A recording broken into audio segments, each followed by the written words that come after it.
Good afternoon, everyone. I, Sneha, on behalf of NEN and Vadwani Foundation, would like to invite you all for this webinar and also introduce our expert. Jagdish Kini is the founder of Enterprise 5C. He has rich and varied industry experience in Indian and international markets. In his career spanning 28 years, he has worked in manufacturing, marketing, finance, sales, distribution, and general management functions. Throughout his illustrious career, Jagdish is credited for exceptional business performance, creating business leaders and millions of satisfied customers. As a young achiever, he has been recognized with many awards. Jagdish is on the board of a few companies and is an advisory board member of Symbiosis Institute of Business Management, Pune. Before I hand over the floor to Jagdish, here are a few reminders to the audience. You will all be on mute. You may ask questions by typing in the panel provided. Over to you, Jagdish.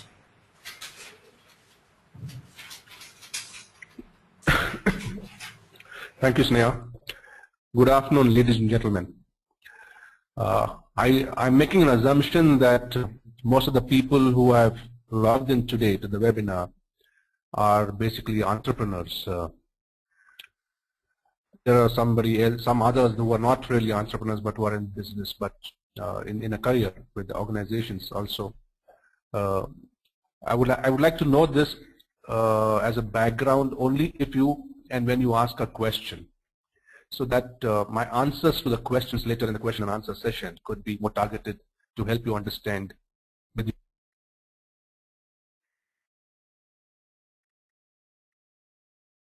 We're going to be talking about strategy and staying focused. Is the screen visible to everybody now, Sneha? Yes. Okay, I guess it should be visible to most people, or everybody at least. Strategy and staying focused. Well, strategy is nothing but a way to reach your end goal. If you have a map and you know where you are and you know where you want to go, basically the path that you take is the strategy, or is there a better way to do it? Or a shorter route to reach that place? Similarly, you need to have a goal before you even get into understanding strategy. You need to have a vision. Most entrepreneurs have visions of building organizations or building products which are niche, which are different, which are going to help certain aspects of society or maybe industry as such. Operational and strategy are both essential to superior performance, which is the primary goal of any enterprise. But they work in different ways. A company can outperform rivals only if it can establish a difference that it can preserve. Strategy is the creation of a unique and valuable position involving a different set of activities, a unique mix of values. It could be for positioning your company or even identifying what as an organization that we wish to do. For example, some winning strategies, could be like what IKEA or Walmart or Rent-A-Car do. They say cost reduction. They are in the business of giving value for money. And to deliver that value for money, they are willing to put up different strategies to reach the end goal of having the customer believe and appreciate that they've got value for money product. Whereas Starbucks and Harley Davidson would be looking at customer satisfaction as the primary goal. FedEx, Sony would be really looking at innovation. And when I say innovation, they're really talking about bringing in different products quite regularly, helping innovate their own processes and deliver an improved model or improved product or improved service. Whereas a P&G and a L'Oreal or a Toyota, for example, really talk about quality of the products. L'Oreal, for example, takes pride in saying that their products are far superior and technologically very superior to other cosmetics which are available in the market. P&G also does the same, and they take tremendous pride. And both these companies, because of the strategy of wanting to deliver quality products to the end consumer, invest in the back end for this goal in mind. L'Oreal, for example, has over 8,000 to 10,000 scientists working in labs purely on their products. It could be improvement of products, or it could be new products that could be working on. We could also have a strategy which is for niche products. You know, Tetra, for example, Tetra Pak came up with a technology which is very, very, very niche. Suffice to say that whatever we do as an organization, or we do as an organization, try and make it all pervasive. That really brings in the focus. When you really look at a vision or a goal that you wish to achieve as a business, as an organization, you will tend to make sure that every aspect of the operation is moving towards that end goal, and therefore try and make it all pervasive. Trade-offs are essential to strategy. They create the need for choice and purposefully limit what a company can offer. And I think that's really the essence of strategy. What could be the purpose of strategy? I think it's about positioning the company. You could have the customers, the stakeholders, everybody in the system identifying what kind of positioning that company has appreciated or taken. It could be value for money, like I talked about earlier, or it could be customer centricity. You know, there are certain companies who take pride in offering services to their customers. FedEx, for example, you know, they really talk of making the customer feel very important. The customer is the focal point or the raison d'etre for their organization, and therefore it means delivering, and it means the person who delivers is the company for them. You could have strategies for customer segmentations. You know, you want to deliver a product, but you may want to say that this product is for a particular segment of the customers. You cannot satisfy every customer, and therefore the following strategies, or the entire aspect or the focus after that, has to be on that particular segment. You know, sometimes you might say that I would like to deliver this, but I may not have the resources, and I may want to have technology partners. We see that very often happening in IT. We find that a lot of outsourcing is happening not because we don't have the capacity, but it's primarily sometimes because of the technology that a particular partner may have. Now, if you really look at it, what we did at Airtel. At Airtel, we wanted to be a customer-centric organization, delivering service to our customers, and for which we needed to have a network, for which we needed to have a customer call center, for which we needed to have IT background, the backbone of IT, and the architecture which could deliver all this, and on support of which we could deliver the entire system to the end customer. Now, if you really look at it, outsourcing of the network or the IT services or the call centers to take care of customers was not done because of cost-saving measures, but was primarily taken. The decision was taken primarily because we felt that the technology partners, whether it was IBM or it was Ericsson or it was Nokia, Siemens, that they were better equipped to handle that aspect of the business. So you see how strategies really make thinking absolutely clear as how and when we should do what in business. Sometimes even the adequacy of the organizational structure and competencies of the structure and the people that we have help us to take strategic thinking and decisions on who should be doing what and whether we should outsource or we should not outsource. Very often as entrepreneurs, because of the cost involved, we tend to do everything.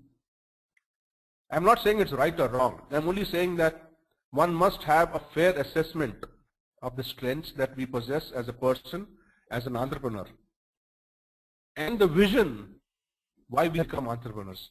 Therefore, all this keeping in mind, the focus should be on how to move forward. And again, I keep saying that the mission and the goals, the vision, the mission and the goals need to be synchronized. And when you do that, the focus would really come in every aspect of the operations in the business. What does business strategy mean? Well,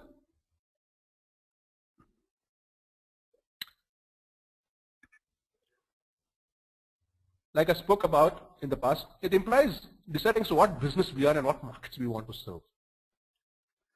It's really talking of the sowing the seeds. As an entrepreneur, one we've woken up and said, this is what I want to do. And it's a dream that possibly we have nurtured for some time. But then comes the difficult part as to saying, what business do I want to be in? What's my idea? What products do I want to deliver? And what markets do I want to serve? I think these are difficult questions which we tend to make it very easy by saying we will address it when we come to it. The more clarity in the thinking process at the beginning of the enterprise, I think is going to give you that much more flexibility as you go down the road. Who's our competitor? Who are competitors? What is the competitive benefit that we want to offer to our customers? How do we retain customers profitably? Because if the customer is not profitable, is it worth retaining such customers? It's a good question to ask. Sometimes we tend to run after customers because we want to attract customers. And very often we forget that if the costing is not done right, then we could be landing in bigger problems later on.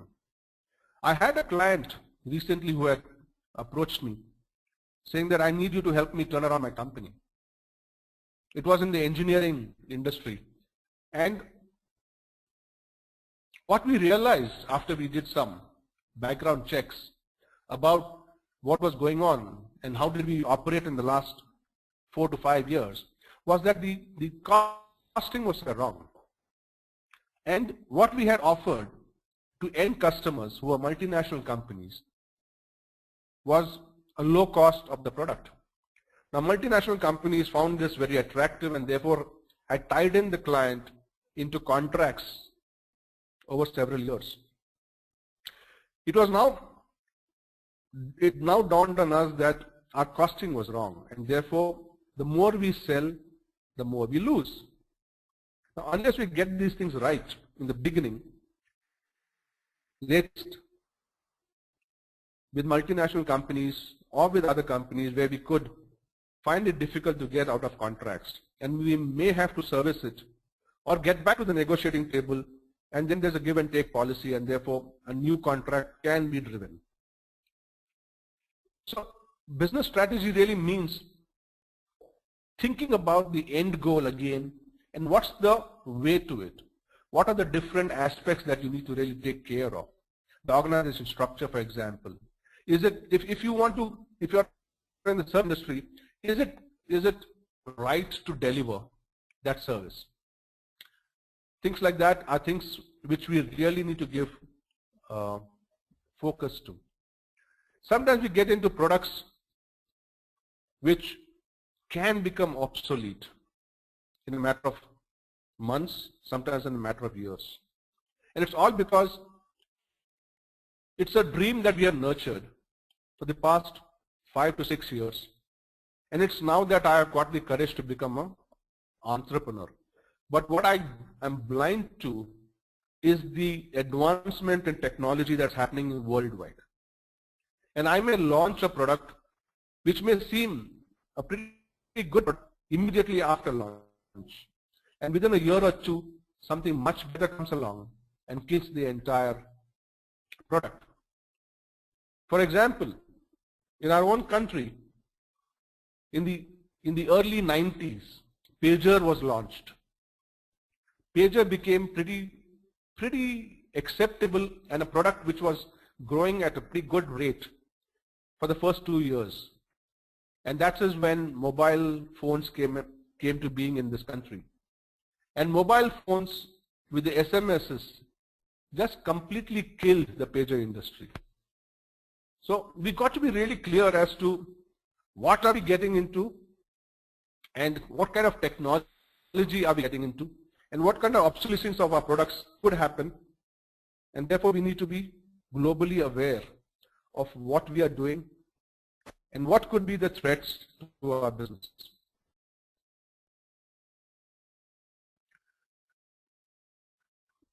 Systems, however put in place, can never substitute the insight.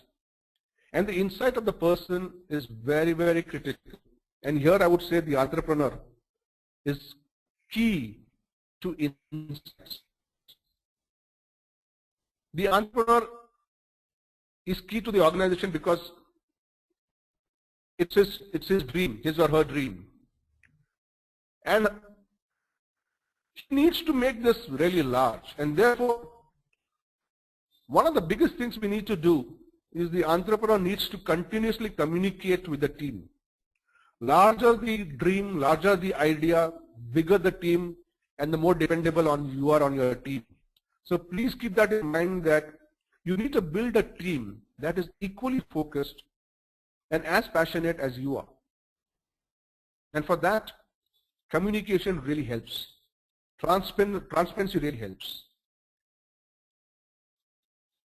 You will find that in your current operations, there are plenty of strengths that you have developed as an organization, as a person, as an entrepreneur, as a team. There are lots of strengths that you are working on, but there are also vulnerabilities that you need to be aware of. And vulnerabilities in your legal framework, in your supply sources, in your market access, manpower profile hired, in the obsolescence of product services. The speed of learning is critical in some industries, and therefore you need to see that technology is used to assist the speed of learning. And there are various aspects that one needs to keep in mind to make sure that these don't come to you as a shock. And when you do these things and keep that as back of the strategic thinking framework, you are keeping your focus. The focus comes from saying that yes, I am aware. The focus comes from saying these are my strengths, these are our company strengths, and these are some of the areas that we may be vulnerable to. And I think that just being aware and wanting to look at the different alternatives. I'm not saying that you need to do a scenario planning, but if you can have scenario planning at the back of your head, whenever you're discussing a process or a strategy with your team, I think it will really bring in the focus as to say, what if this did not happen? Or what if this happened?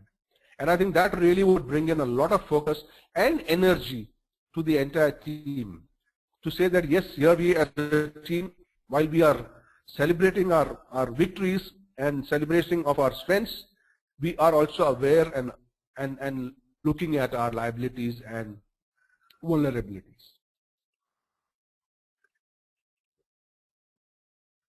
Basically, it's about identifying opportunities in business. The focus comes through really looking at the different opportunities in business.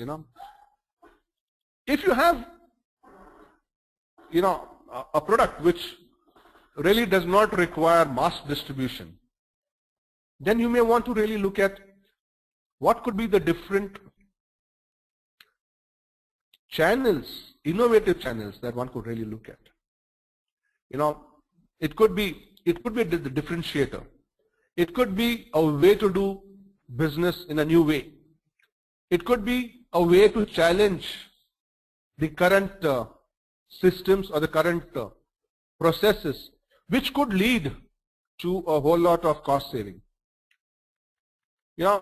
Alliances, strategic partnerships. It could be a good way to say, yes, let's increase the pie and all of us take a share in that pie. It's like your ESOPs. You are actually trying to reduce the liabilities in a way when you get key members in the team and you say that as an entrepreneur I cannot afford to pay you the kind of salaries the large multinationals pay you, but I'm willing to give you a fair amount of shares within the organization. And if you and me can make this a success, well, we both have a share in the pie. If that's possible within the organization, it's also possible outside the organization in the market. It depends on how you really look at it. And there are different strategies that one can, identify opportunities. Profit improvement programs, for example, or differentiation of products, customer-centric organizations, various different ways of really looking at how could I create a differentiator and what are the different opportunities that are there existing in the market. One needs to do a survey, one needs to understand the strengths and weaknesses of that particular segment, of that industry, who are the competitors, what are the opportunities that I can see which possibly somebody else is not seeing.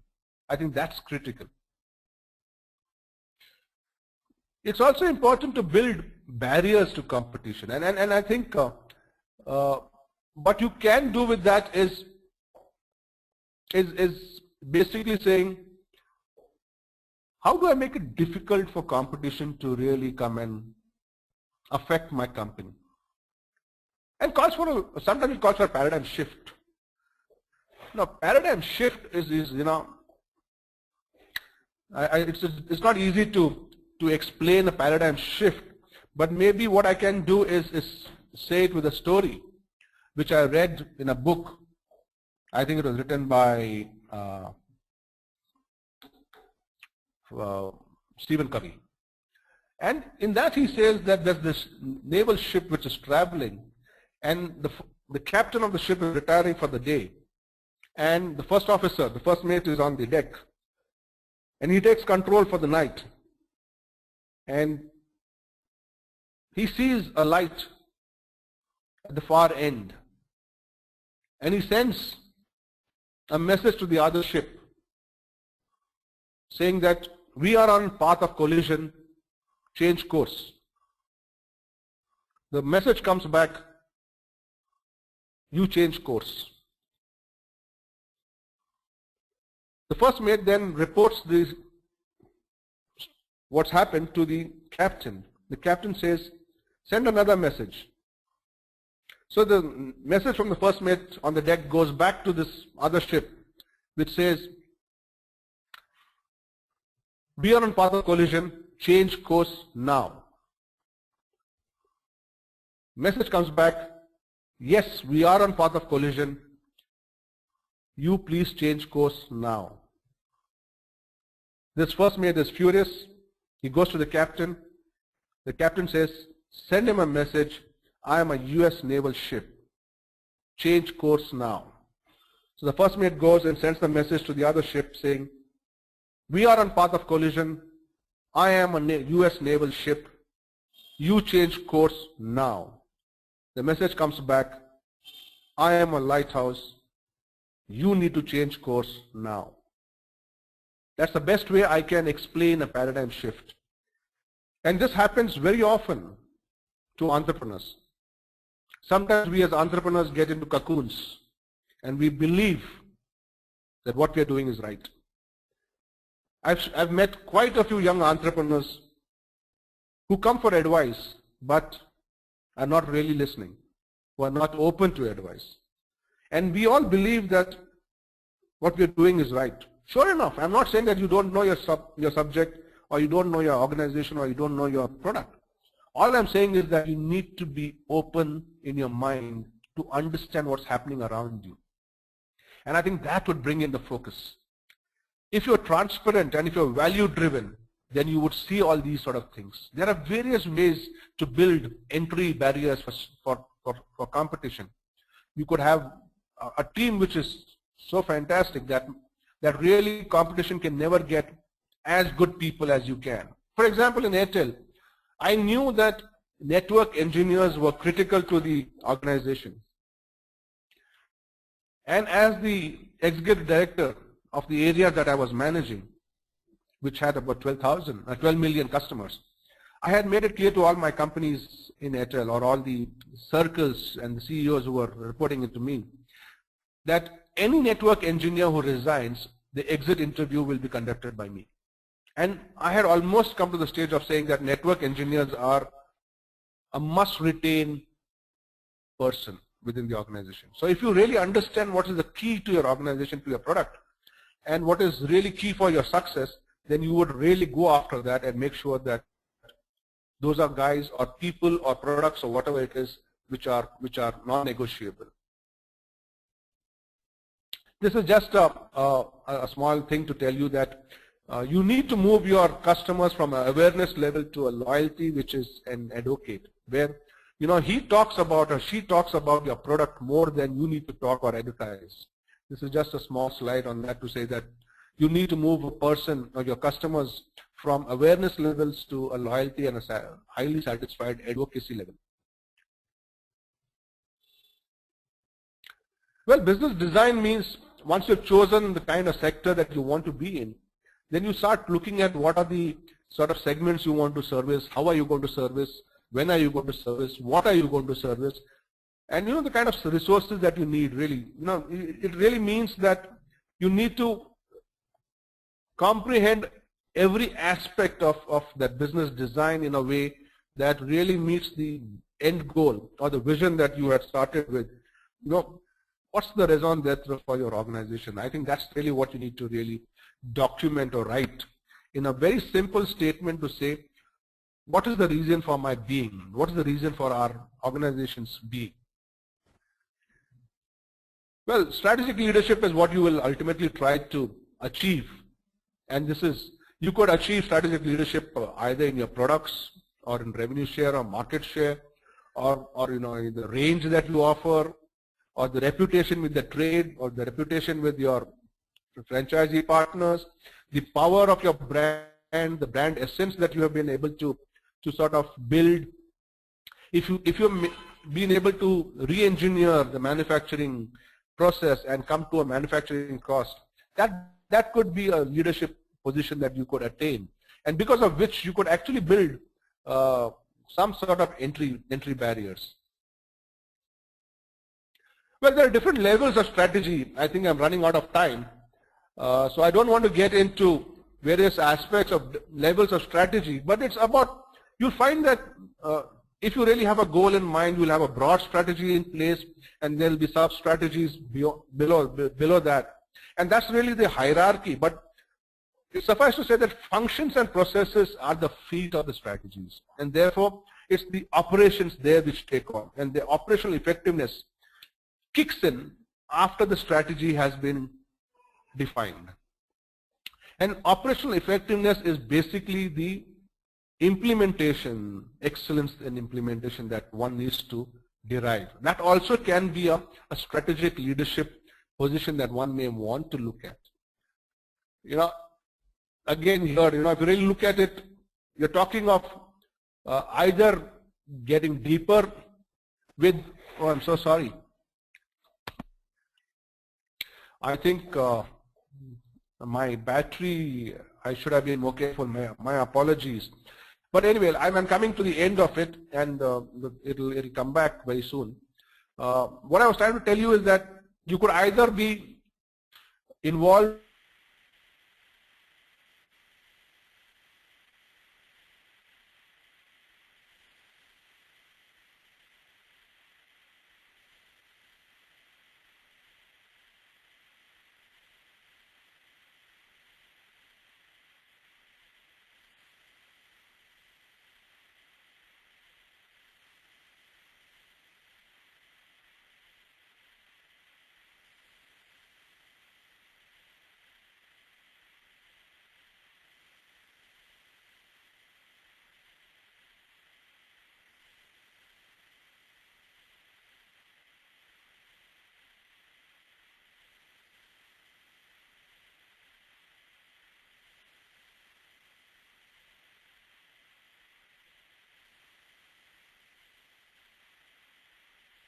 how we would build Airtel with something which is not so large, but yet the aim was to build a huge organization.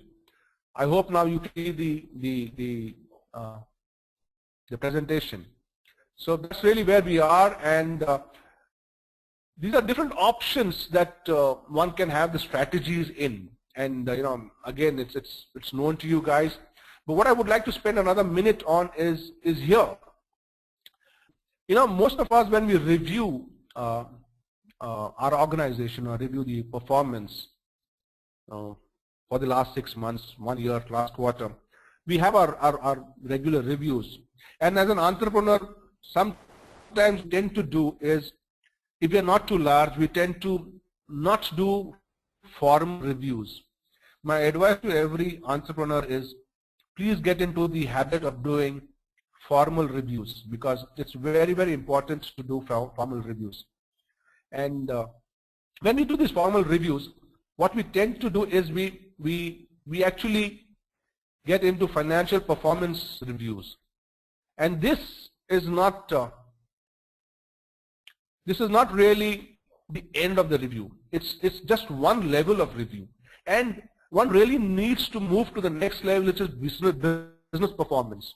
We're really talking about what are the kind of inquiries we've had in the past, what are the new orders, new clients, new customers that we've acquired, what's the conversion ratio, how many people did we have to hit before we converted them into a customer, what's the kind of ticket value or the bill value or the order value or whatever it is. These are business performance indicators. But what's more critical is driving the performance, drivers for the performance. And there you are really talking about is about the kind of advocacy. How many advocates do you have in your customer base? You know, how many of your customers have considered a repurchase for you or consider you as a value or a valuable partner?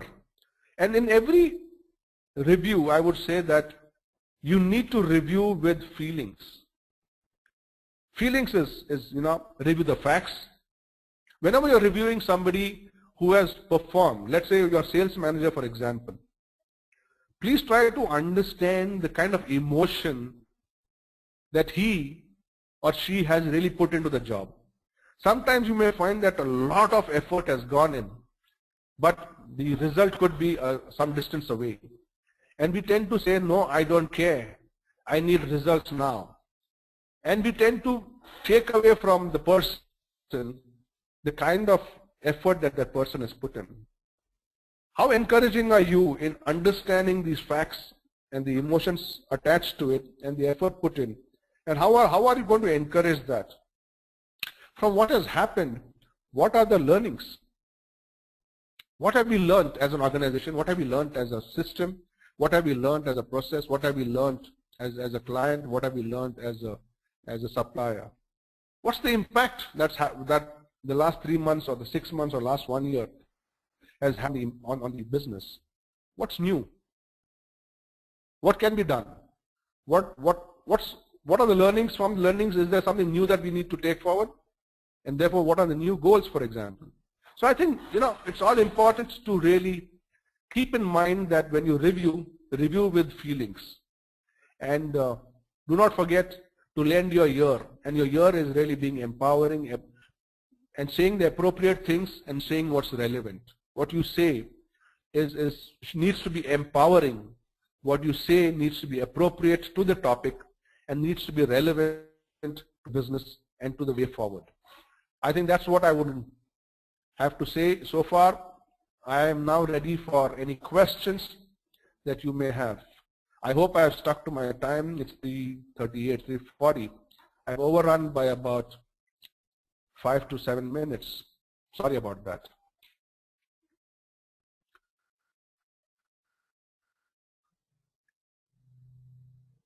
Jagdish, we'll start with the Q&A. Our first question is from Prince Shekhar. And he says, what is profit improvement programs? Profit improvement programs could be cost-cutting measures. That's the first thing that most of us do. When we want to improve our profits, we cut costs. But as a manager, in my operations, in my companies that I have served, I've tried to improve profits mainly by taking the sales figures up. I've always tried to improve my top line to deliver at the bottom line. And I had learned this from Gillette. My boss in Gillette, who was based out of London, used to tell me that whatever you do on the top line, extra, over and above the budget, 60% of that needs to flow down to the bottom line. Now, it's just a general rule that you need to put for yourself to bring in some discipline. And you will tend to see how that you will spend more to achieve a higher top line, but yet you will not spend that much more to really achieve that. And you will try, and it will force you to become a little more innovative. The other way is to say, yes, I'm going to cut costs. There's inflation, there is recession, and I'm going to cut costs. Now, a similar thing happened within Airtel. And I remember when we were discussing this, and I was told by the boss that we would have to cut marketing costs. And we got into a long debate where I said, you may cut all my other costs, including my salary, but you will not cut my marketing expense. Because I believed that marketing is critical to grow the organization. Now you've got to see what is critical for the growth and what is not so critical, and then decide on how you want to go in for your profit improvement programs. But these are just one or two examples, and there could be many more things that we could really get into, and that would really depend upon the kind of operations you are in, the kind of business you are in, the kind of products you are in, the kind of markets you serve, the kind of customer segments you serve, and many other things like that. But I've just given you one or two of the examples. I hope I've answered your question. All right. The next question. Yeah.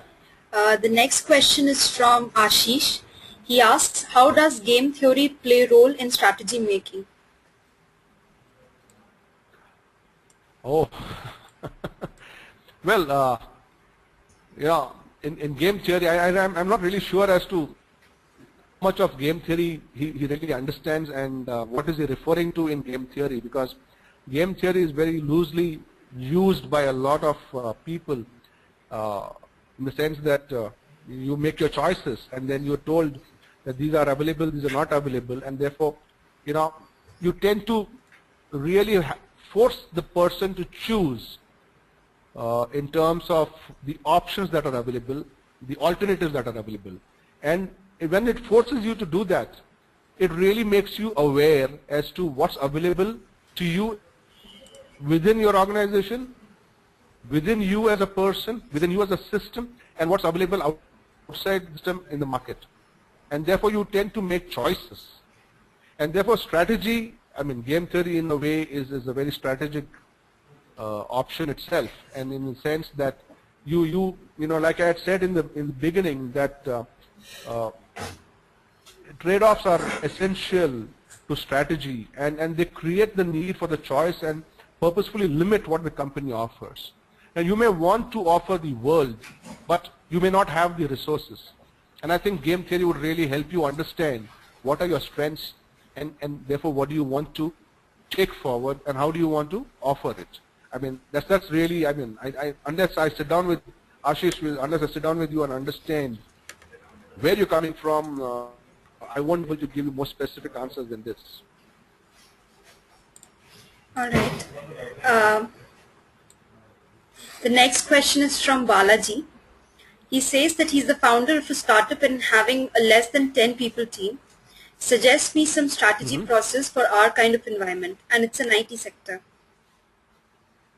What industry is in? It's an IT company. Less than 10 people team, and what else do I get to understand from that person? Okay, so he's the founder of an IT startup, and he has less than 10 people team, and he wants you to suggest some strategy process for their kind of environment. I'm not able to understand the question completely. For their kind of environment, I mean, I really don't know what's he trying to do in IT. If he's building products, or if he's just delivering services, or if he's some sort of a body shop, I'm not sure. But however, whatever he is into, the strategic process needs to be as to what's the vision of the organization. What's he trying to achieve through the IT company? Whether you are 10 people or 100 people strong, it really doesn't matter. I think what clearly you need to define is what are you trying to achieve as an entrepreneur, personally? What is the kind of dream that you have that your organization should deliver in the industry? What are the kind of products? Who are your competitors and who are your customers? Understand that and identify your strengths to deliver to them, and position your product or your service in such a way that you are able to create a differentiator vis-a-vis competition. And differentiators, as most often we understand, is if you're offering a similar kind of a product, then you definitely need to bring in a cost advantage. Or if you're offering a product which is plus, then you need to really bring in that advantages of the product to deliver the pluses, maybe at the similar cost that's available today in the market. And therefore you create differentiators.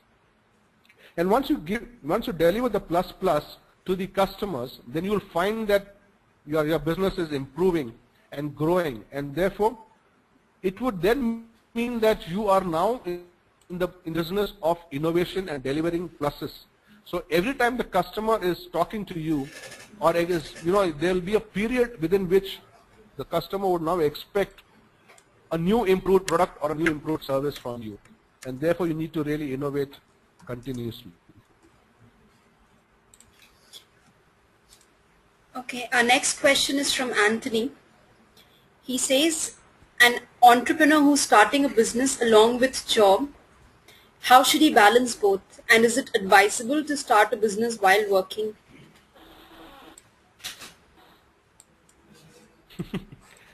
This is what most entrepreneurs try. They try to manage a job and be an entrepreneur at the same time. There are certain things that you need to ask yourself. And one of them is, if somebody was working for you in your organization and trying to do his own business, how would you react? And you might want to say that, well, I'm giving the company those 9 hours or 8 hours or whatever it is as committed. True, but if you are spending your time as an entrepreneur post the time that you spend in the company, I'm sure that you would appreciate the fact that there is a lot of energy of yours going into the post-working hours with the organization, into your own entrepreneurial enterprise. And therefore it does affect the quality of the work that you will deliver within the organization. That's one. 2 is, does the company allow this? 3 is, from your own point of view, where is your commitment? If your commitment is to your entrepreneurial enterprise, then have the courage to leave and start your own. Be absolutely sure that you want to be an entrepreneur. And I would say that when you're trying to balance both, you are actually spending energies in 2 levels.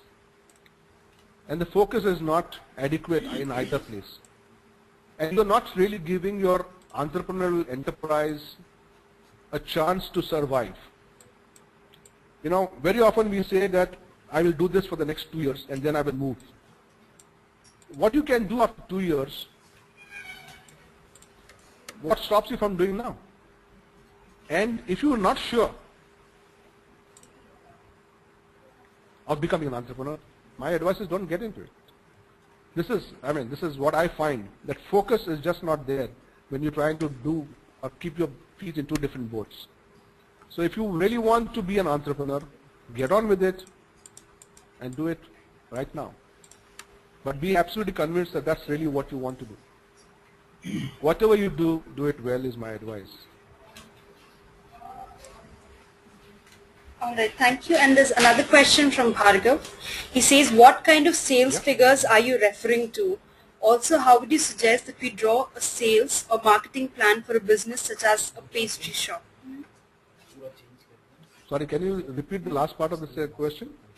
Yeah, so he wants to know what kind of sales figures are you referring to, and how would you suggest that we draw a sales or marketing plan for a business such as a pastry shop?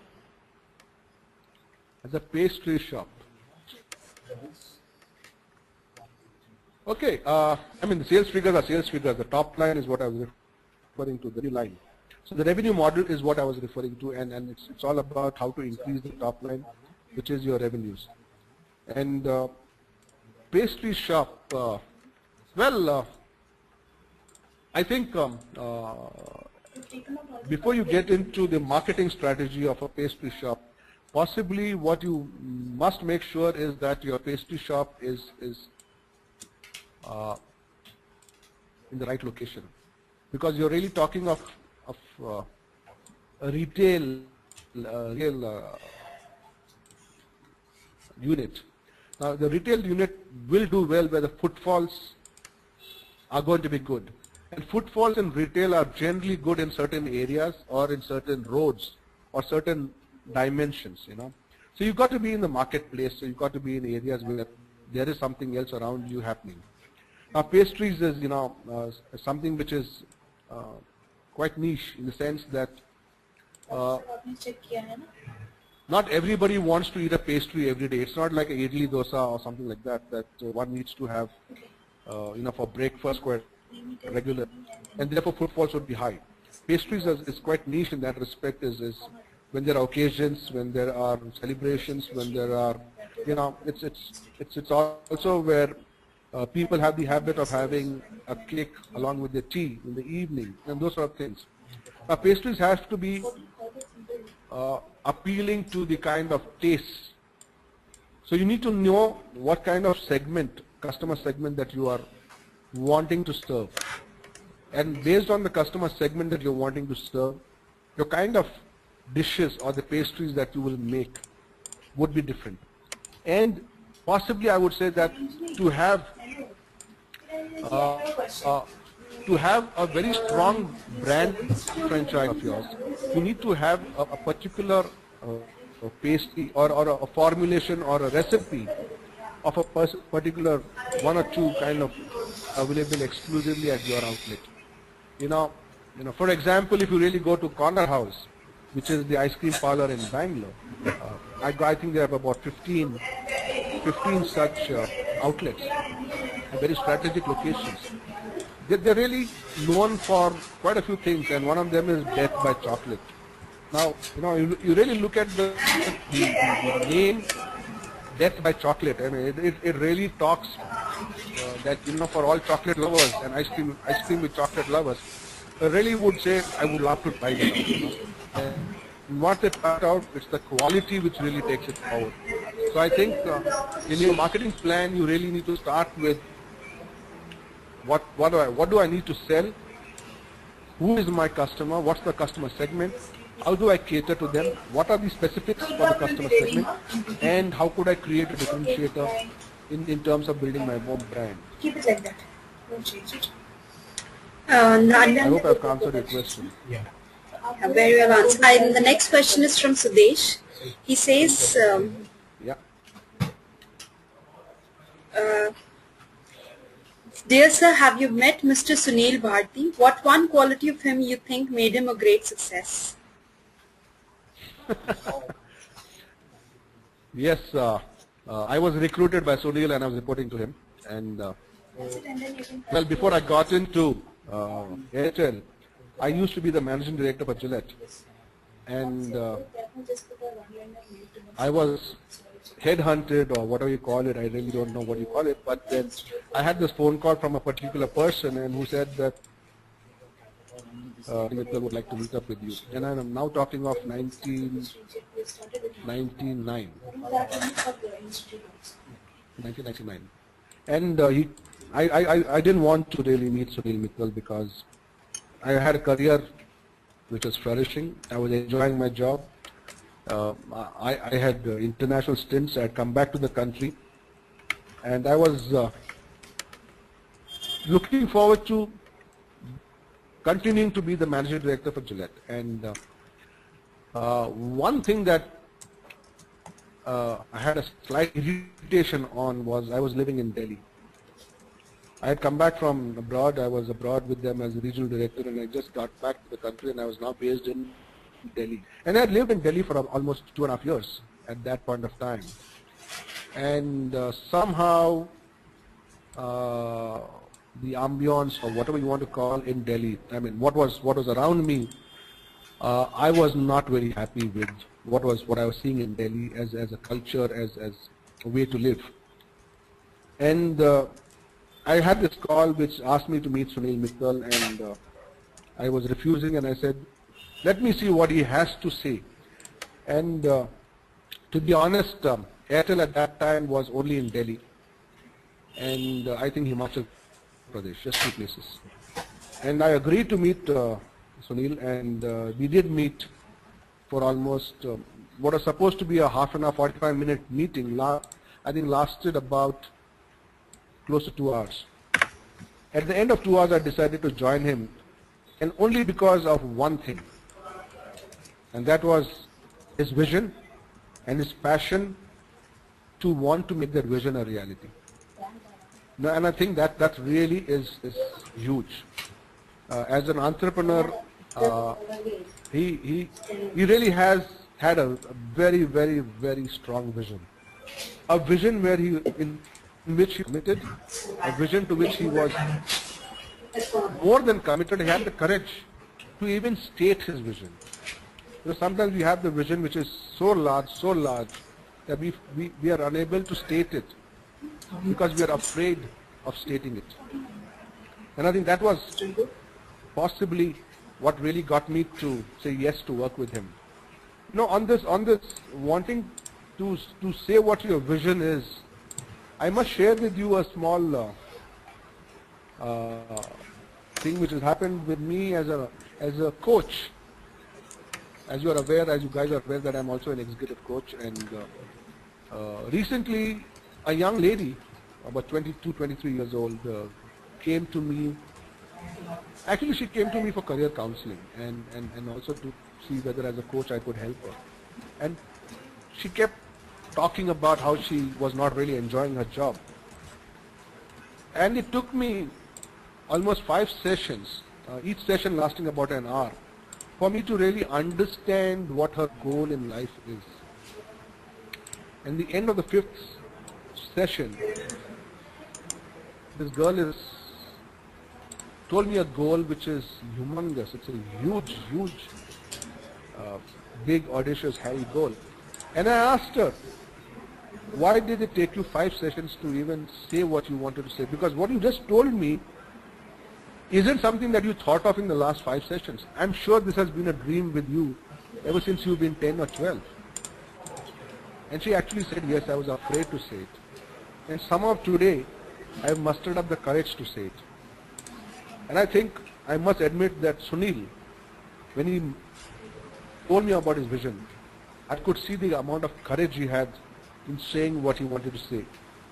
And therefore, I believe that hooking my carriage onto that entrepreneur would give me tremendous amount of knowledge, experience, and enjoyment. So and that's really how I spent the last 5 years of my industry, or 6 years of industry, with Sunil and his company Bharti Airtel. That was very enlightening. Our next question is from Piyush, and he says, what is the best 6 possible strategy for an engineering firm developing new products to take the customer from the awareness level to an advocacy level?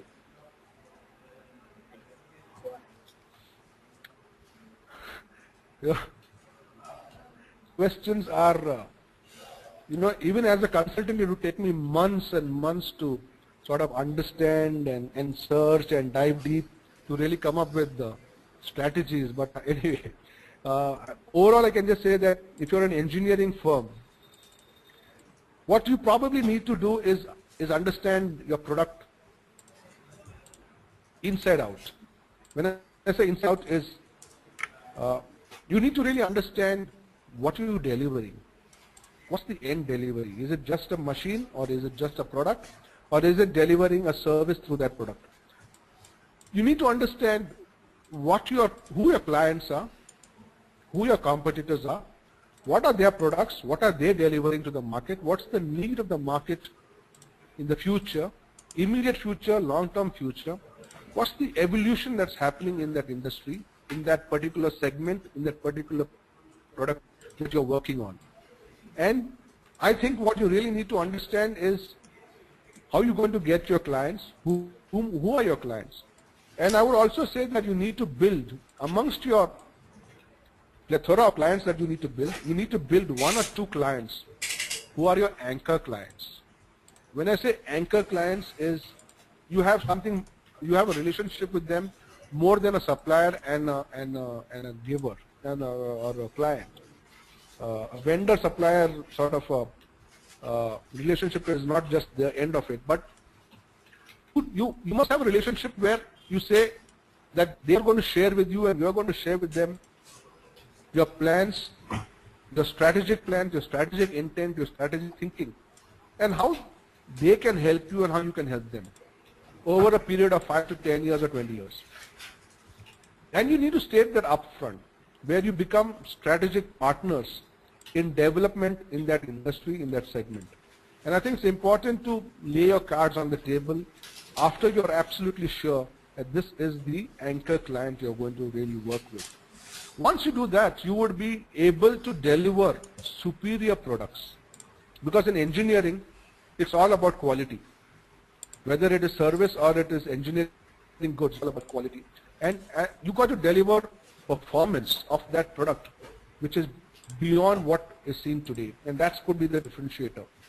And once you do that, and you are consistent in your quality, you're consistent in your innovation, you're consistent in bringing regular new products, new improved products, and productivity for the client, improvements in productivity to the client through your products, you will be able to move your client from an awareness level to a advocacy level.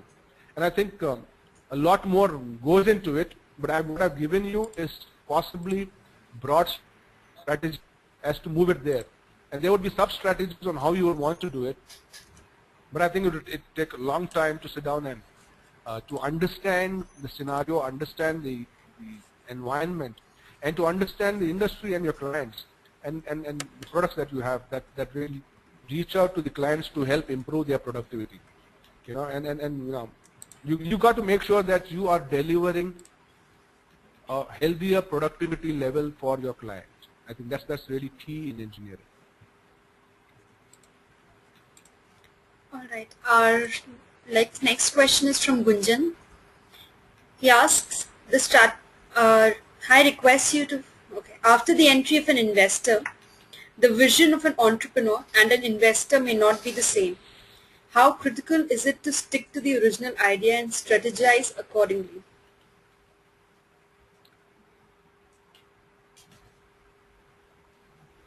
It's difficult for me to understand how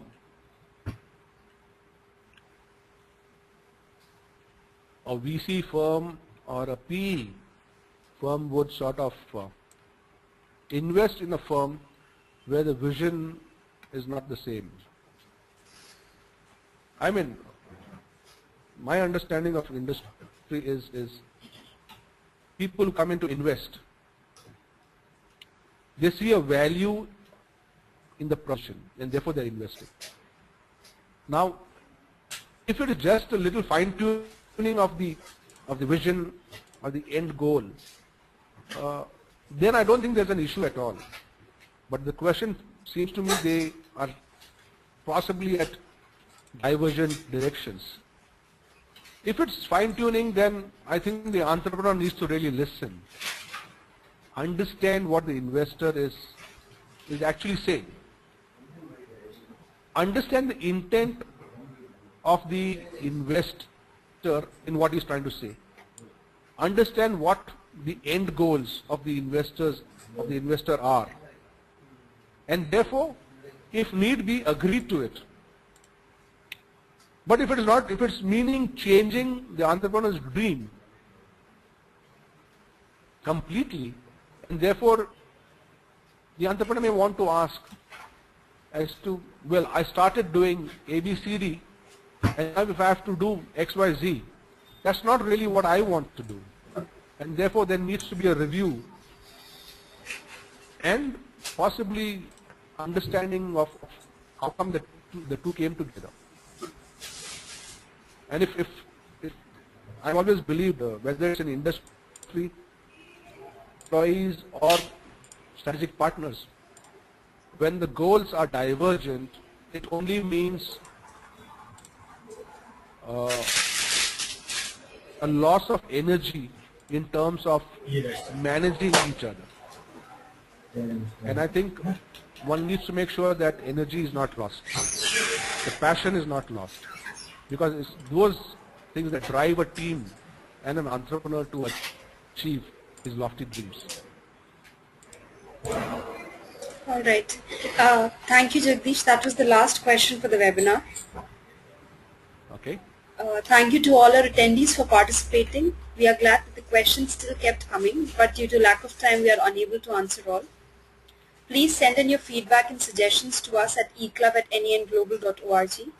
Also, if you found the session interesting, feel free to blog or post about it.